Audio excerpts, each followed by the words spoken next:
सहरावत साहब, आपने दो वर्गों का खास तौर पे नाम लिया, डॉक्टर साहब और वकील साहिबान। क्या कहेंगे कि क्यों व्यवस्था इतनी ज्यादा कमजोर हो गई है? संविधान को भी आपने नकारा है। हर आदमी जानता है, ये बिल्कुल कटु सत्य है कि आज जो डॉक्टर जो हो गया है वो, और मैं नहीं कहता 100% कोई समाज ऐसा नहीं होता कि सब में गलत लोग होते हैं, लेकिन मेजॉरिटी ऐसी हो गई है और बीमारियां इतनी बढ़ गई हैं हमारे खान पान की वजह से। जो केमिकल आया है हमारे खाने में, जिस तरह का पेस्टिसाइड और केमिकल का इस्तेमाल हुआ है खाने के उत्पादन में, तो बीमारियां एक से एक बीमारी है और ऐसी बीमारियां होगी। एक बीमारी घर में किसी को हार्ट क्या आ जाए, कैंसर आ जाए, तो उसका घर बिकवा देते हैं। कोई यहाँ पूंजीपति तो है नहीं, सब मजदूर वर्ग के लोग, किसान भी है तो कोई 1 एकड़ का है, कोई आधे एकड़ का है, कोई 2 एकड़ का है। अगर 5-7-10 लाख का कोई बच्चा मेडिकल का आ जाए तो सब सारी संपत्ति खिसक जाती है। यही मैं अनुभव कर रहा हूँ। अब जाता हूँ कोर्ट कचहरियों में, वास्ता पड़ता, इतनी महंगी हो गई है वकालत, इस तरह की महंगी हो गई है कि आम आदमी जो है वकील करने से घबराता, वो अन्याय को सहता रहता है, उसके पास वो क्षमता ही नहीं होती, और क्षमता है तो उसमें बचाने में उसका जिसको बचा रहा है वो निकल जाता। तो दोनों चीजों पे काम करने की आवश्यकता। मैं तो अपील करेंगे अपने साथी जो अपने सजातीय बंधु और जो कोई जाति है जिनके मन में थोड़ी बहुत संवेदना है, उनसे अपील करेंगे कि इस तरह के ग्रुप बने जो बचा सके इस लूट से। इस तरह के डॉक्टर के ग्रुप बने और जो विजिबल हो, जो समाज को दिखे कि वहाँ पे न्याय मिल जाएगा, वहाँ पे इलाज मिल जाएगा, उचित इलाज मिल जाएगा। इलाज राजनीति में मिलता है। संविधान की बात दोनों प्रमुख राजनीतिक दल कर रहे हैं, भारतीय जनता पार्टी भी और कांग्रेस भी। आप कहाँ खड़ा पाते हैं दोनों राजनीतिक दलों को? राजनीतिक दलों में तो बेसिक जो है नागनाथ और सांपनाथ में से जो है वो देखा जाता है, तो डंक तो मारते हैं, दोनों ही मारते हैं, कम जहरीला और ज्यादा जहरीले में। आज तो स्थिति ये हो गई कि बचने का रास्ता ही नहीं दिखाई दे रहा। लगे हुए हैं, हमको तो लगा रखा है जैसे अयोध्या से ही कल्याण हो जाएगा, सब लोगों का धंधा पानी करने की जरूरत ही नहीं है वहाँ।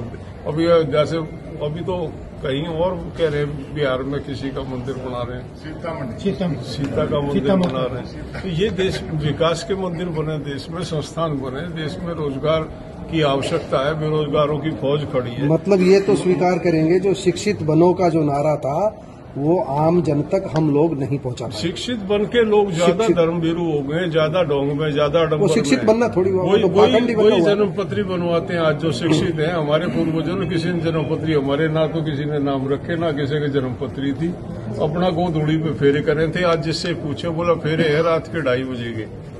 वही 12 से 3 तो राक्षसों का पहरा होता, तो 2:30 बजे राक्षसों के पहरे में तेरी मैथोलॉजी को मान ले तो तू तो बिट्सो राक्षसों के पहरे में शादी कर रहा है, क्या कर रहा है? लेकिन लोग समझ ही नहीं रहे, पागल हो रखे। सहरावत साहब, आपने जिक्र किया संविधान का, राष्ट्रपति मुर्मू का, तो क्या कहेंगे, क्या व्यवस्था कमजोर हो गई है या ये अधिकारी जो है बाबा साहब ने जो ताकत दी थी उसका इस्तेमाल नहीं करा? राष्ट्रपति मुर्मू भी कर सकती थी और रामनाथ कोविंद भी कर सकते थे, मर्द की तरह से आगे बढ़ जाते और जाके देखता कौन रोकता, किस दूसरे की हिम्मत थी, एक नजीर बनती, एक मिसाल बनती।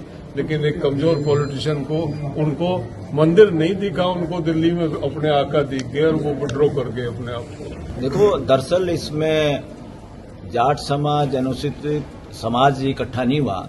इनका असली मकसद था देश में फ्रेटर्निटी, बंधुत्व के लिए इकट्ठा हुए यहाँ पे, समाज में एकता भाईचारे के लिए।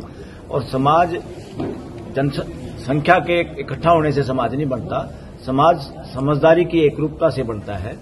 और समझदारी का प्रचार प्रसार जब होता है, जब मुद्दों पे चर्चा होती है, विचार से मानवता जुड़ती है, मानवीय विचार से जुड़ती है। और संविधान एक हमारा जो आज जो उपलक्ष्य था कि भाई छोटूराम जी की भी जयंती थी, तेग बहादुर जी का भी शहीदी दिवस आसपास ही कल है, और डॉक्टर अम्बेडकर जी जो संविधान कमेटी के चेयरपर्सन थे, मुखिया थे उसके, तो संविधान दिवस मनाने का भी सारा मामला था इकट्ठा।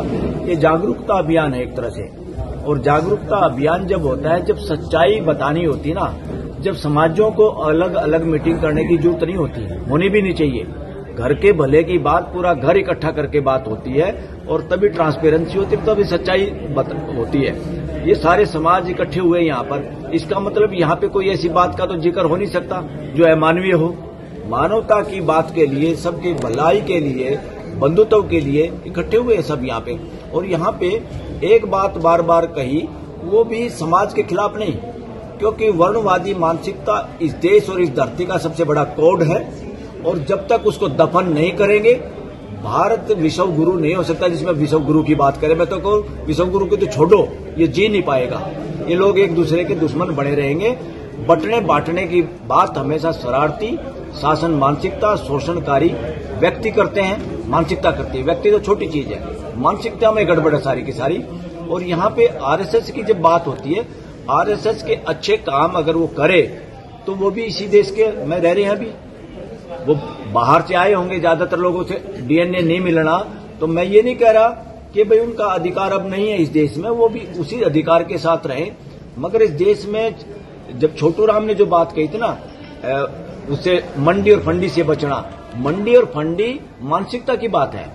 मंडी मानसिकता है शोषणकारी मानसिकता, फंडी मानसिकता है ढोंगवादी मानसिकता, जिसको पता है कि जिसके नाम लेके तू धंधा कर रहा है उसके ऊपर तेरा 1 मिनट का भरोसा खुद का नहीं है, तो उसकी इज्जत नहीं करता, तो उसको मानता नहीं है, दूसरों को मानने के लिए लोगों को गुमराह करता है साइंटिफिक। और जब उसके पर्सन पूछे जाते हैं, कोई क्वेश्चन रेज करते हैं तो कहते हैं भावना ठेस पहुंच गई। जब कोई क्वेश्चन रेज करता है तो भावना, क्या आप अपने बच्चों को, छोटे बच्चों को मूर्ख बना सकते हो? जब वो पर्सन पूछता है, आप सोचते हैं कि सच्चाई ही बताई जाए बच्चे को। इसलिए पूरे देश के एक एक नागरिक का फंडामेंटल राइट है सच्चाई को समझना, और जो सच्चाई के समझने में रोड़ा अटकाते हैं वो देश के दुश्मन है, वो गद्दार है, वो अपराधी है। ऐसे लोगों को सुधार गृह में भेजना होगा, चाहे कथा कहानी करने वाले हों, चाहे कोई आरएसएस की ठेकेदारी ले रहा हो, चाहे किसी पॉलिटिकल पार्टी की ठेकेदारी ले रहा हो। इस देश को मूर्ख बनाने का अधिकार किसी के पास नहीं है।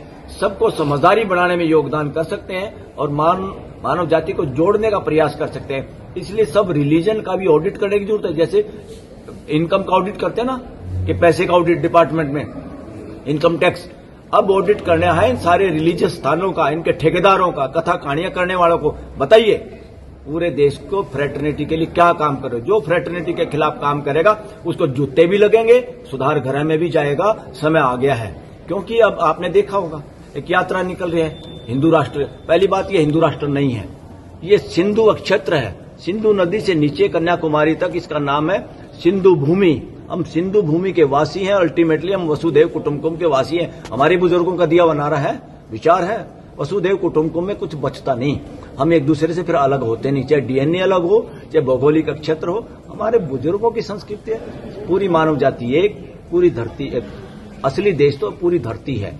ये तो छोटे मोटे राजे रजवाड़ों की तरह से हो रहा है। जब हम डेमोक्रेसी में जाते हैं, डेमोक्रेसी किसी दूसरे देश के साथ दुश्मनी की बात ही नहीं कर सकती। जबकि बात होती है, आप लोग देखते हो, हिंदू मुसलमान करना तो सबसे निकृष्ट, सबसे छोटी सोच का परिचायक है। ये बहुत छोटी चीजें हैं जातियां, और रिलीजन भी बहुत छोटी है। रिलीजन और जातियों का बोझ ढोते ढोते मानव जाति थक चुकी है। इनको फेंक के, समुद्र में फेंक के इनसे मुक्ति लेना चाहती है मानव जाति। ये मानव जाति के अब रास्ते में रोड़ा, कुछ सफर तक इन्होंने सहयोग किया मानव जाति को जोड़ने का। मगर आज कोई भी रिलीजियस गुरु हो, रिलीजन हो, जाति का नेता हो, अपने आप को दिखाना चाहता हो, ये सारे के सारे हमें एक दूसरे से अलग रखना चाहते हैं अपनी दुकानदारियां चलाने के लिए। रिलीजन दुकानदारियां बढ़ चुकी है। रिलीजन मानवता को एक करने में फेल हुआ है। साइंस एक करेगी, और सच्चाई को कोई आप और मैं इफ एंड बट नहीं कर सकते। बहुत सारी आस्थाएं झूठ पे आधारित हैं। जैसे धरती घूमने पे गैलीलियो को फांसी की सजा दे दी थी बेचारे ने, कहा तो लोगों ने समझाया, अरे इन मूर्खों से अपना पीछा छुटा ले, जिंदा रहोगे तो कुछ कर पाओगे। जब उसने कहा भी तुम ठीक हो, तो उसकी जान बख्शी हुई थी, जेल में कुछ दिन फिर भी रहना पड़ा था। आज वही पोप और फादर उसी लॉ के आधार पे दुनिया में जहाजों में इधर उधर घूमते हैं। इसलिए सारे इनको कहते हैं पाखंडी। कोई भी आदमी अस्तित्व की सच्चाई को दबा के झुठलाने की जो कोशिश करेगा वो देशद्रोही है, वो अपराधी है। चाहे रिलीजियस गुरु हो, लाल पीले कपड़े पहनने वाला हो, चाहे कोई पॉलिटिकल लोग हो, इनके लिए कोई जगह नहीं। डेमोक्रेसी में इन सबको सुधार गृह में अच्छी ईमानदारी से सुधारना होगा। यही देश का, इसी से देश का भविष्य सुरक्षित है। ठीक है, ठीक।